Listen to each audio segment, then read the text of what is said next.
दिल्ली कांग्रेस के लीडर संदीप दीक्षित ने कहा है कि 6 मरहलों की रायदही के बाद हमें इस बात का यकीन है कि अवाम इंडिया इत्तेहाद पर भरोसा करने लगे हैं। 4 जून को जब बीजेपी को शिकस्त होगी, हम उम्मीद करते हैं कि तमाम अपोजिशन लीडर्स मुत्तहिद होकर हालात का सामना करेंगे और नई हुकूमत की तश्कील के लिए काम करेंगे। देखिए, आश्वस्त हम कभी नहीं होते। हम में भरोसा है।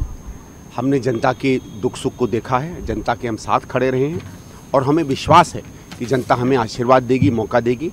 क्योंकि आज की दिक्कतों के बीच में जो बातें हमने जनता से कही हैं भारत की, कि हम किस तरीके से उनकी दिक्कतों को पूर्ण करेंगे, बेरोजगारी को, महंगाई को, अर्थव्यवस्था की जो बुरी हालत है, हमारे सीमाओं पर जो दिक्कतें आ रही हैं, उन सबको किस तरह से बदलने के लिए हम कौन से कारगर कदम उठाएंगे। हमें लगता है कि लोगों के बीच में इंडिया गठबंधन के लिए एक विश्वास आया है। उस विश्वास से हमको लगता है कि हमें आशीर्वाद मिलेगा। इसलिए जो 1 तारीख की मीटिंग हो, ये मीटिंगें ज़रूरी भी हैं, क्योंकि देखिए कई दल इसमें रहे हैं और इन दलों के आपस में एक सामंजस्य भी बनना चाहिए।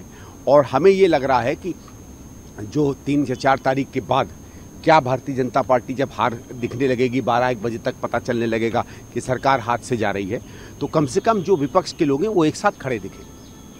भाई 3 या 4 साल की कौन सी एम्प्लॉयमेंट 100% होती है, मुझे बता दो भाई। अगर इनको लगता है कि गरीबों को या वो जिसने अपना जीवन देना है देश के लिए, उसको 3-4 साल का ही देना बहुत है, तो ठीक है, फिर इनकी सोच में कोई दिक्कत नहीं है।